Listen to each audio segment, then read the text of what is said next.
Well, hello, and welcome here, or welcome back. Today you've joined me at the remains of the Kouchibouguac Hydroelectric Dam, built in 1917 at the behest of Richard O'Leary. We're going to see what's left of it.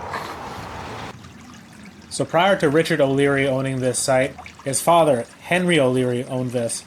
And among many other business interests in the area his father owned a flour mill on this site. And then by that time, the flour mill had been quite aged, so Richard put a hydroelectric dam in here, one of the earliest electric dams in all of New Brunswick. And this helped with not only powering his own business ventures, but also the nearby towns of Rexton and Kouchibouguac. And for those of you living in New Brunswick, it's worth noting that Richard O'Leary was also the mentor of a one K.C. Irving. Not too familiar with that name.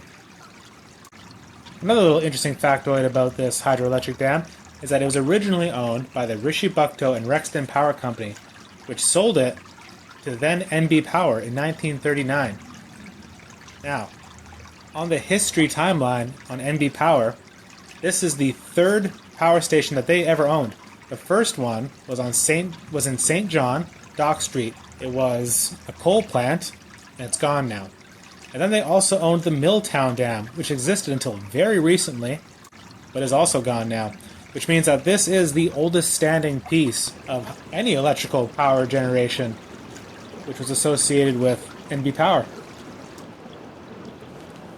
So this gaping kind of key-shaped hole that you've been looking at this entire time, that's where the turbine used to be. And then just beyond that, on the downstream side, is all the power generating equipment.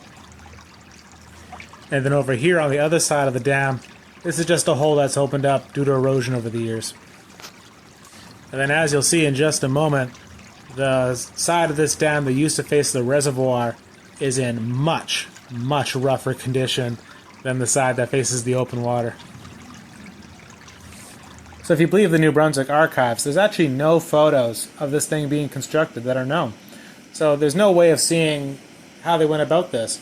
But in this undated photo, so who knows how old this thing is, but the dam has already been punctured on this side in this photo.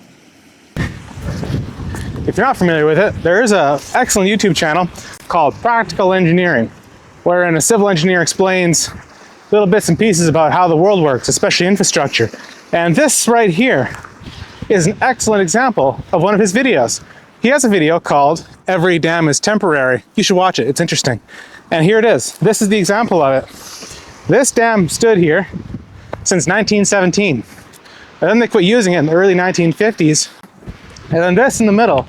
This is all the stuff that just gets dropped in front of the dam when the water slows down. Because the water comes down the river, it's got all this stuff in it, and then it hits a dam, stops, and then all the stuff drops. Therefore, every dam loses capacity over time. And this is the example of it. I'm standing on got to be 15 feet at least of just deposits over the years. So eventually all this will just grow and grow and grow. And if the dam wasn't shut down already, they would have been forced to shut it down because of all this stuff in front of it. There you go. So I expect there's a little bit of just using whatever they had laying around or whatever's available to them going on in this structure. As you can see in the front building where the generator equipment was, for rebar, you're using railroad track. And then again, here on the back side of the dam, right inside the dam itself, they're using railroad track again for rebar. And just take a look at this incredible amount of erosion on the concrete. And then of course in the center of the dam we have these two very large spillways, which look to be in quite nice shape.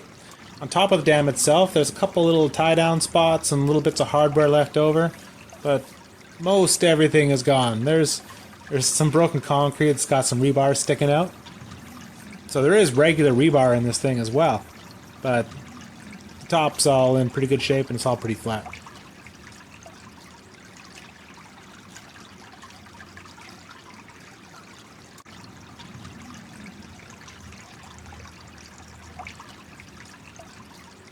And then finally, here's a view of the dam again from the front.